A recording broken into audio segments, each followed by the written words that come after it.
And here is the pen that I like to use. I just think this is the best thing ever. If you can get them all in a lot of different colors, that would be awesome. By using a red pen, you can see the markings that you are making on the transfer, because this one is a black and white photo. And I always use a black and white photo reference to begin all of my paintings and do all of my transfers, because I'm only focusing on the highlights, the midtones, and the shadows. So I'm gonna outline any contour line, like the shape of the face, any like major shapes that I want to put in there.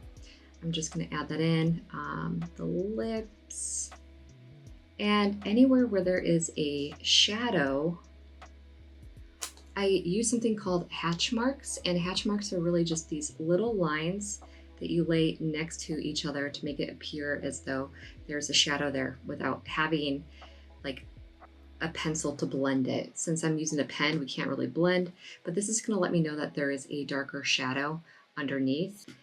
And then if I have another shadow here, you can kind of, you know, do a different variety of hatch mark lines. So this one I'm gonna kind of do somewhat similar, but I'm gonna follow where the shadows are, and this will help me later.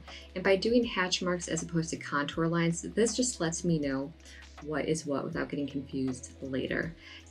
Let me go up here and show you on the gray, the graphite transfer paper, because I want you to see what this looks like on top of a gray gesso. And how I would do my hatch marks here is just kind of keep them a little bit curved. And if they get a little bit darker, I can even go a different direction. And this will make it a little bit less confusing for me at which shadow is the one that I'm intending to work on later on when I'm painting.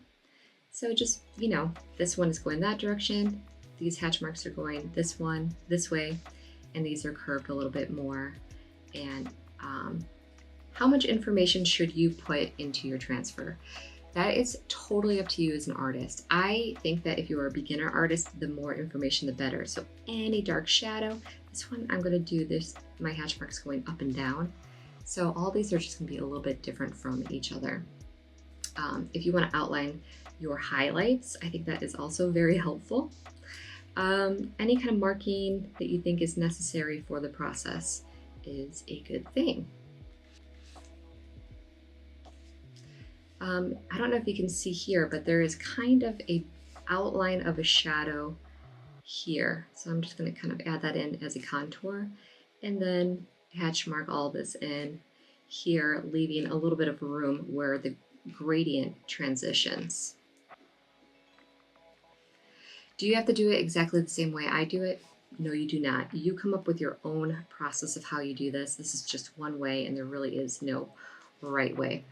As far as curly hair goes, I like to kind of just get the outlines of the big chunks of hair and then first. And then from there, I can, you know, add in any important information. For instance, there's a lot of shadow in between this area. So I'm going to do my hatch marks here. And this curly tendril kind of goes all the way around. Trying to get an idea of where my transfers are. So I can kind of just do it. It doesn't have to be perfect. Like if you want to actually go on top of fine hairs like this, you can do that. But yeah, we're just kind of looking for the main tendrils that are sort of in highlight, and they're just kind of like a little bit of these loops. Nothing too professional here. This is just, or like too perfect. This is just going to help me out later knowing where everything is. Well, let's see what we're getting if we pull it up a little bit now.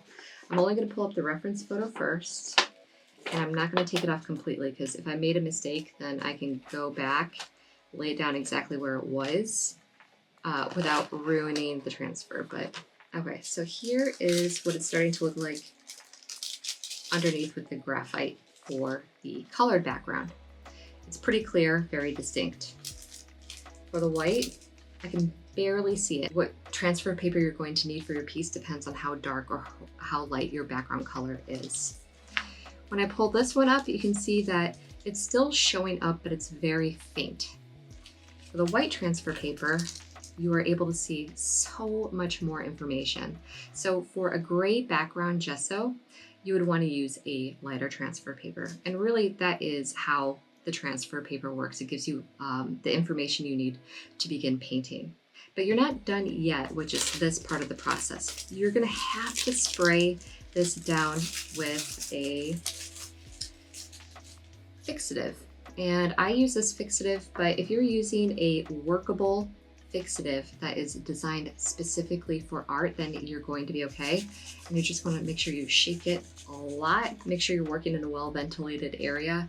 I have a air filter in this room, and I also have windows and doors and everything. So even when I'm done spraying, I still leave the room until I feel like it's completely aired out. So I should really use a mask for this, but you can also do it outside if you want to. So I'm just gonna spray it. You kind of just want to make sure it's covered. We're gonna let that dry.